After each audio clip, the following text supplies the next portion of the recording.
মাকে খুন করে ডিপ ফ্রিজে রেখে দেয় ছেলে। র্যাবের অনুসন্ধানে এমন ঘটনা বেরিয়ে আসলেও পুলিশের অনুসন্ধানে বেরিয়ে আসে উল্টো চিত্র। ছেলে নয়, বগুড়ার দুপচাচিয়ায় ডিপ ফ্রিজে পাওয়া নিহত নারীকে হত্যা করেছে তাদের বাড়িতে থাকা ভাড়াটিয়া মাবিয়া ও তার 2 সহযোগী, এমনটাই দাবি করেছেন পুলিশ। এই যে মাস্টার মাইন্ড ছিল সেটা হলো মাবিয়া খাতুন, একজন ওই বাসার ভাড়াটিয়া, আর তার 2 জন সঙ্গী ছিল, একজন হলো মুসলিম আর একজন হলো সুমন।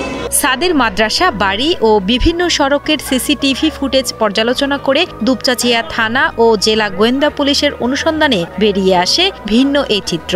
পুলিশ জানায়, উম্মে সালমার হত্যার মাস্টারমাইন্ড মাবিয়া সুলতানা এবং তার 2 সহযোগী মুসলিম উদ্দিন ও সুমন রবিদাসকে গ্রেফতার করা হয়েছে। তাদের কাছ থেকে উম্মে সালমার ব্যবহৃত 2টো মোবাইল এবং নিখোঁজ ইন্টারনেটের মডেম সহ বিভিন্ন আলামত উদ্ধার করা হয়েছে। এদের মধ্যে মুসলিম উদ্দিন 164 ধারায় জবানবন্দি প্রদান করেছেন বগুড়া সিনিয়র জুডিশিয়াল ম্যাজিস্ট্রেট আদালতে।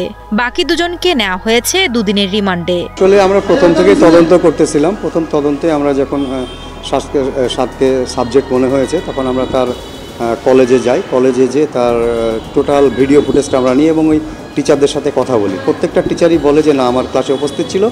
আর ওর যে ভিডিও ফুটেজ সকাল 8টা থেকে দুপুর 2টা পর্যন্ত, 8:30টায় ক্লাস শুরু হয়, 1:10-এ শেষ হয়। এই পুরো 8 ঘন্টা 2টা ক্যামেরা 16 ঘন্টা ভিডিও ফুটেজ পর্যালোচনা করে দেখি যে সে যথাসময়েই সেই তার ক্যাম্পাসে প্রবেশ করছে এবং যথাসময়ে সে বের হয়ে যাচ্ছে। একদিকে স্ত্রী উম্মে সালমার নির্মম মৃত্যু, অন্যদিকে র্যাবের দেয়া ঘোষণায় ছোট ছেলে মাকে খুনের দায়ে জেলে। মাওলানা আজিজার রহমানের পরিবারের এমন ঘটনায় রীতিমতো স্তম্ভিত পুরো এলাকা। এর মধ্যে পুলিশের তৎপরতায় প্রকৃত ঘটনা সামনে আসায় অনেকটাই স্বস্তিতে পরিবারের সদস্যরা। তবে আইনশৃঙ্খলা বাহিনীর এমন অপেশাদার কাণ্ডের তীব্র নিন্দা জানিয়েছেন তারা। আমার এই সন্তান ছোটতে মাদ্রাসায় পড়ে, আমার এই সন্তান এ কাজ করবে এটা আমি কোনোদিন ভাবতেও পারিনি, করবে না, আমার নিশ্চিত বিশ্বাস। তো র্যাব তারা আমাকে জানাজার পরে রাতে আমাকে আর আমার ছেলেকে নিয়ে যায় ওখানে মধ্যরাতে, মানে আমি পাশে ছিলাম, অনেক প্রচারই তার উপর হয়েছে আর কি।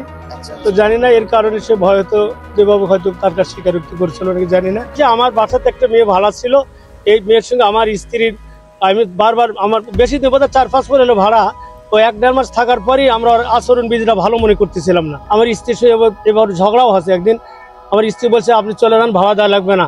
সে বলছে যে আপনি কি বলেন, জোরকে বের করে দিতে পারবেন, খারাপের কি দেখেছেন, এ ধরনের কথা সে বলেছে। ঘটনা 2 দিন আগেও বলেছে যে তুমি হয়তো বুঝতে চলো বের করে দেওয়া লাগবে, ওই যে অঘটন ঘটাতে পারে, এ কথা আমাকে সে বলছিল আর কি। যদি আমার ভাইও হয়ে থাকে, যদি সেও যাতে সঠিক তদন্তের মাধ্যমে যাতে বের হয়, বা যদি অন্য কেউ থেকে থাকে সেটাও যাতে সঠিক তদন্তের মাধ্যমে সামনে আসে। সত্য কখনো চাপা থাকে না।